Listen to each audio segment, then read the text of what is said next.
On the blog, you can download, if you guys haven't found it already, you can download monster icons. And it will have kind of like one icon per, I would call it like the character families. So you have like a blobby guy, and a furry guy, and Mike, and the mom, all the guys. So you can kind of figure out what style you are emulating or trying to create for your monster. And the best thing to do is to get those details, like the shapes. The eye shapes are very important in monsters. That's what's really going to make it look like it's coming from monsters. I'm going to do this little scary monster in my folder, or in my artboard. So I'm going to do a new artboard. I'm just going to do it letter size. I'm going to do RGB because this is going to be for the screen. And I'm going to place two different monsters that I downloaded.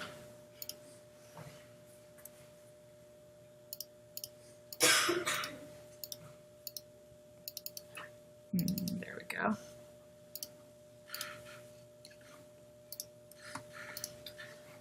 I'm going to place him, and I'm going to place an orange guy.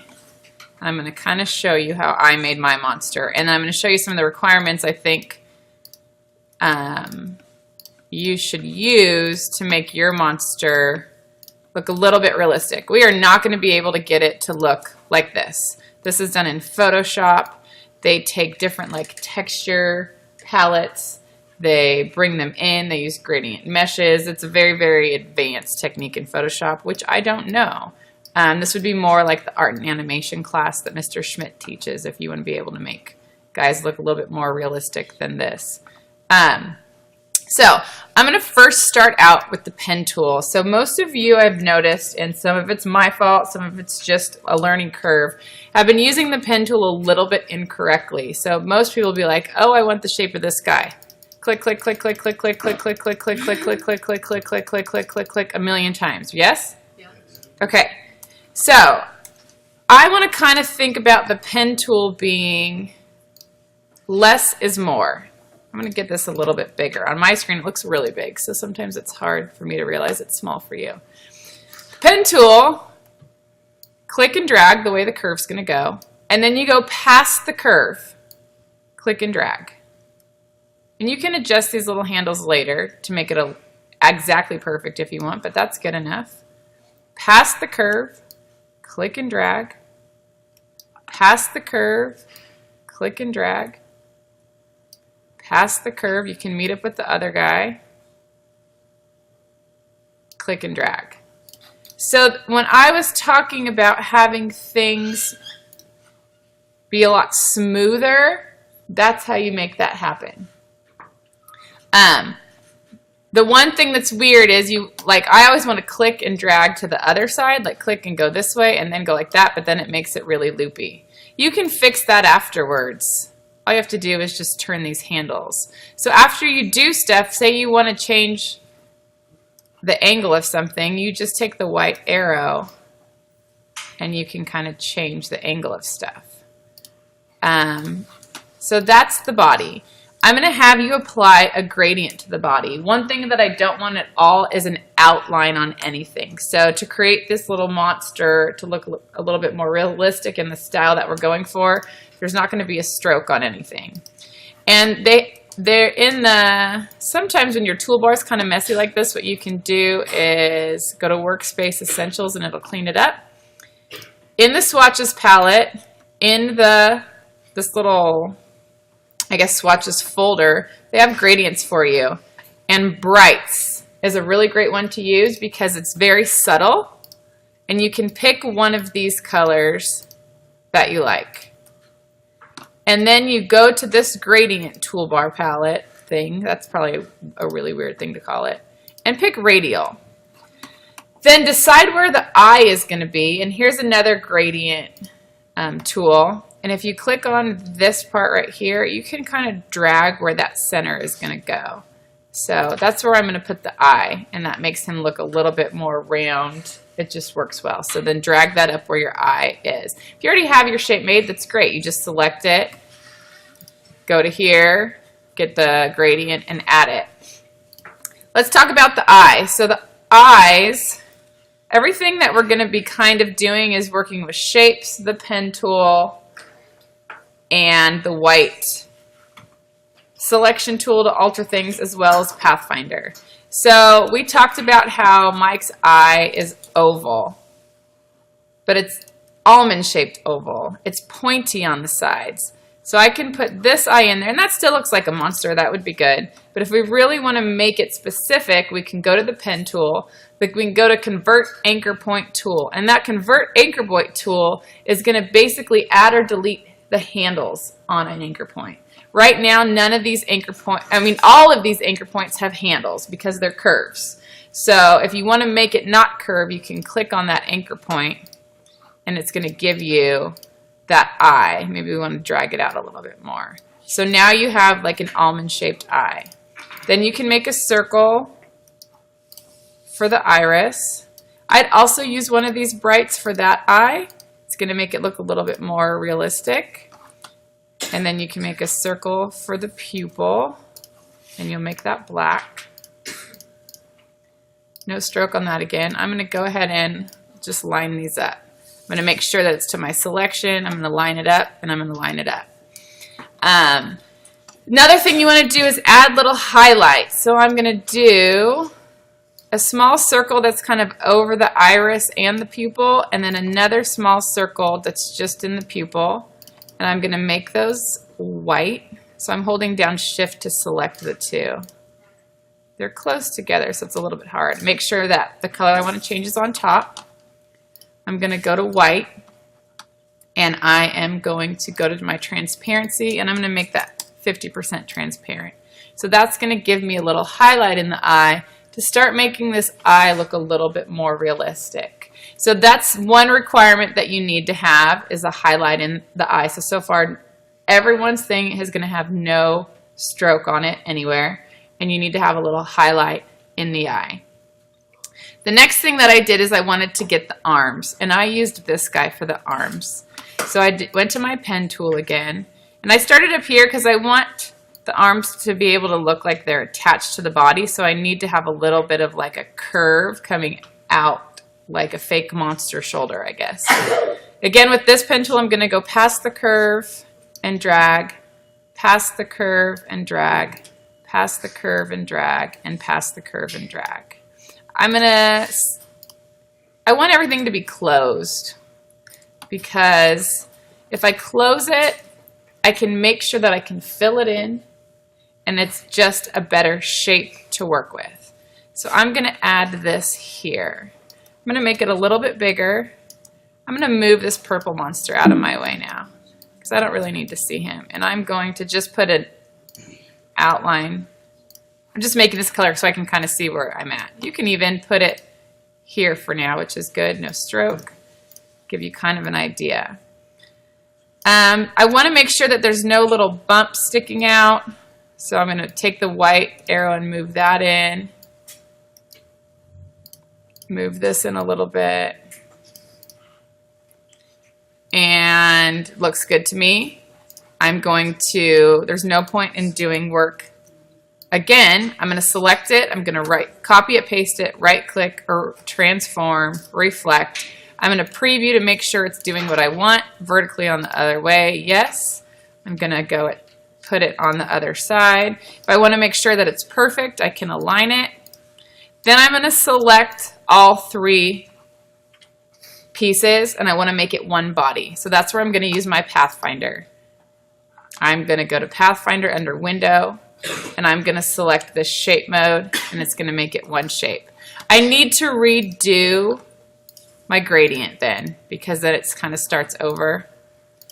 And put this back up where the eye goes. And then I also need to, you notice the eye disappeared. I'm going to send this to back. Arrange, send to back. So that's going to give me kind of a shape. The legs, I I made some simpler legs. It's really was hard to kind of make these 3D toes and whatnot, so I just kind of followed a shape, but I'm doing the pen tool wrong again. Click, drag, click.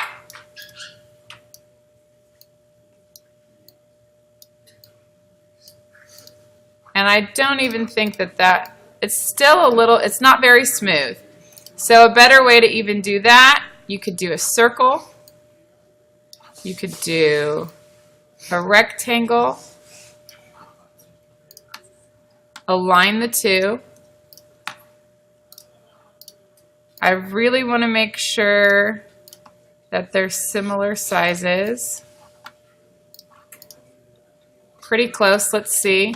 I'm going to merge that shape, into one. I'm going to add a point. You can do the pen tool with a plus sign right here because this is where I want to be able to curve it. And I'm going to convert that point so that I can get handles on it. Then I can take the white arrow and I can curve this in a little bit so I can make my leg a little bit more curvy. And I noticed it wasn't super smooth because it was a little bit upside down. It still left a little bit, I did a lot of fine tuning in mine. This isn't very smooth right there. So what you can do is convert that one too. How'd I see that? I know. It's kind of annoying. It's like if you live at my house, you notice everything that is off. My friends once told me that if the moon was crooked, I would go up and change it. I'd find a way. It's kind of what makes a good designer, is being able to see those little things. A good photographer, it's the little details. So there, view. And that's something that you can learn, but it's also just kind of something you're born with. It doesn't make you a bad designer, but it helps if you're just born with it. I'm going to make this a little bit bigger. I'm going to copy and paste it, and I'm going to make another leg. And I'm going to put this behind him. I'm going to change the gradient a little bit. I'm not going to join it because I want this to still stay dark because I want it to look like he's kind of round and the legs are underneath him. If you're looking at your phone right now, I really would appreciate it if you watch what I'm doing. Even if you think you got this and you have your monster done in your mind, you're going to learn some new tools that you never knew before. I can select this gradient and click and drag, and it's going to change where things go. You can also go to linear. So maybe there. So it's just a little bit light there. Although you probably would have more of a shadow under his belly, wouldn't you? Let's see if we can do something. Let's go this way. Ooh, that's too light. Doesn't even look like it's the right color anymore. That is now blending a little bit more, but what if we go back to this gradient, click on that swatch, and let's make it a little bit darker.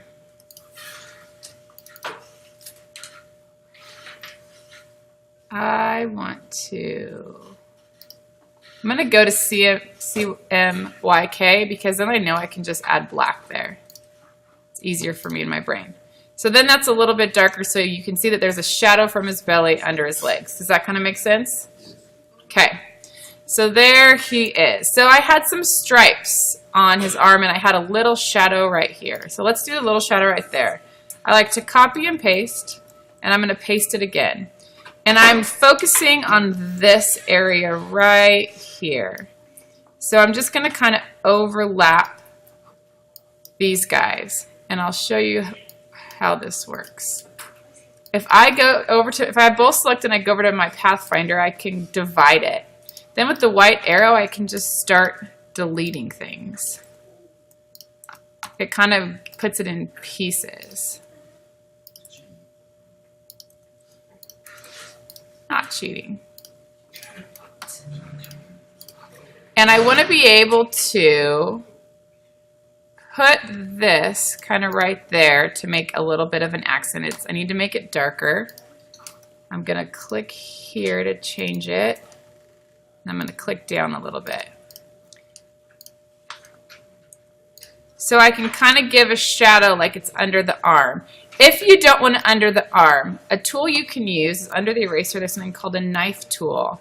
You can kind of just slice it off. Take the white arrow again, take that off, and then line him back up here. So then you know you're getting, by doing that, you're getting like the same exact shape that existed, and you're giving yourself like a little bit of a low light. Why right there? No rhyme or reason, just kind of like, just pick an area and give it like a shadow. You can change your transparency to, on that I would change it a little bit to like 85 so it just blends a little bit more. What is it? So I didn't have it lined up right, so it looked like. So there's that. I'm going to talk about how I made the stripes on him. I take an ellipse and I kind of do, so what I'm focusing on right now, let's change the color. I'm focusing on where this line meets that circle. It's the angle. I'm going to copy this, I'm going to paste it. Yes. Thank you. And I'm going to select those two. I'm going to do the divide again. And I'm going to delete this part. I'm going to delete that part. So now I kind of have like, looks kind of like it could be a cuff. And then I'm just going to make it a little bit smaller so that it looks like it's going around the arm. I'm going to copy that. I'm going to paste it.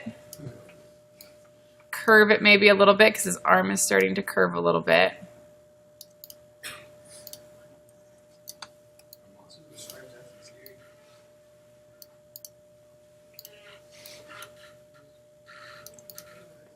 And then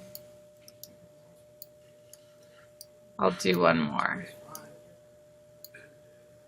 Then I already have this work done. I'm going to copy it. I'm going to paste it. I'm going to reflect it. And I'm going to try to figure out where it's going to line up the same on this arm. A little bit higher.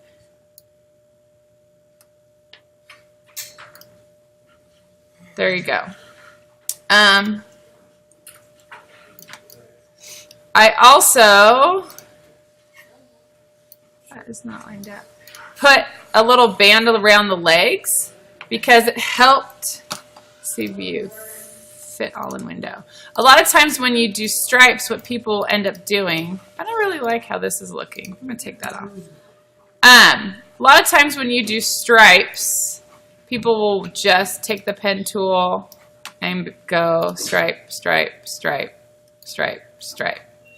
It just makes the arm still look flat. This is helping the arm look curved. So I just started, I don't know why, grabbing these and seeing if I could make other things look round, or I was going to think of adding stripes to his legs. And then I just did like one little cuff on his leg, and then I did that on the other side of my monster.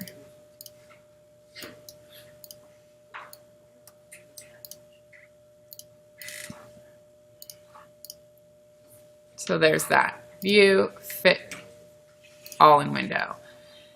And then his hat was a mistake. I was going to try to, and far away I feel like his feet are way too light. No? Is that just me?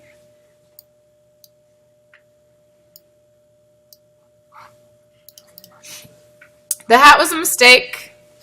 I was trying to make the top of his head look a little bit more realistic.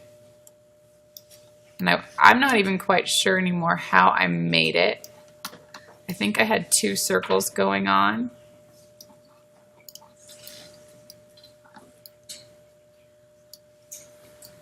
then I did like the divide of the two, and then deleted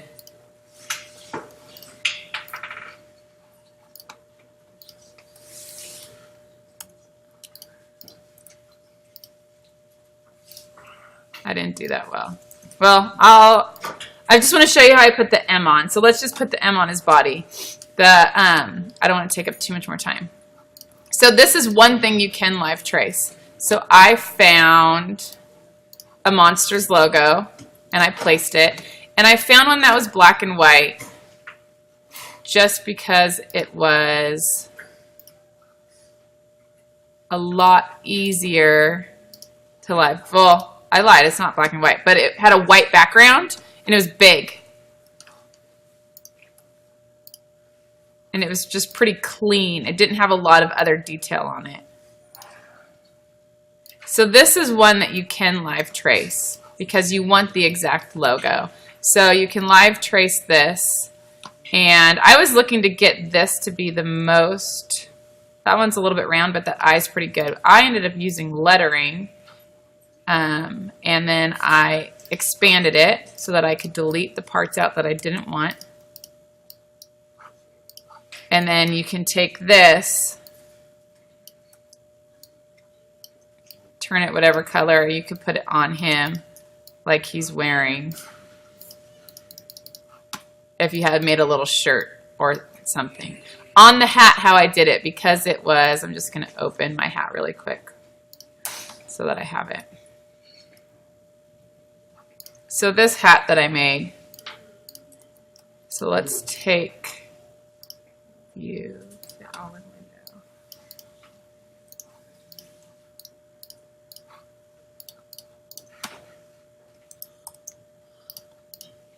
Let's take that away. I had this hat shape and then I added this line so it looks like the bill was there. So this oval thing is almost just kind of like I did the cuff on the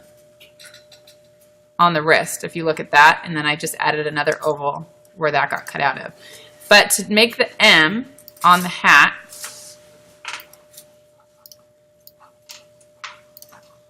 you want to copy and paste this again because you don't want to just divide your hat up. You want to just be able to use it as a tool to get the monsters to look like it's on it.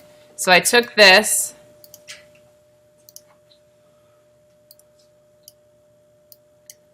and kind of made it so it looked like it would be on the front of the hat. So the front of the hat is underneath that line, underneath like the bill of the hat. And then I took all the pieces and then I did divide again, white arrow, delete it, delete that part, that part. So you can notice that the white went away on some of the areas there. It's important for the white to be. So you can select that and get it back. So there's my M that I'm going to go put on the hat.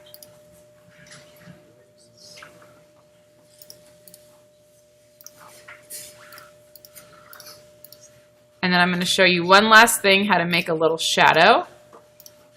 Your monster has to be all the way done to make the shadow. There was still stuff there. Take it to my hat. I got to figure out kind of like right where I have lined it at. And you would put it on. View, fit artboard in window, and then scale it down. So let's take this monster. And you can kind of follow along with this tutorial. Just make the shape of your monster different. If you're like struggling with your monster, you can kind of apply your different shapes, your different legs to this. Download the other little monsters. They have all these different monsters to look at the details of the shapes of the eyes, the shapes of the mouth. And one more. I'm going to show you how to do teeth really quick. So let's just do a mouth to make it black. And you're going to take your teeth, pen, pen, pen, pen, pen, pen, pen, pen, pen. You want to make sure you're going past the circle. You're going to turn them white, and you're going to use that divide again. Holding shift, selecting both, and then delete that top off. And then it looks like your teeth are in your mouth. Once your monster is all the way done, go ahead and group it. You're going to copy it, paste it, and just merge it all together so it's one shape. You're going to turn that to gray, like a light gray on the inside. Then you're going to take it and smush it down, arrange, so like the one time I'm okay with you not hitting shift, and you're going to send that to the back. And that is how you will get it to look like there's a little bit of a shadow. Screenshot that and then put that on your blog. I know there's not a lot of time left, but you can use the little bit that you have.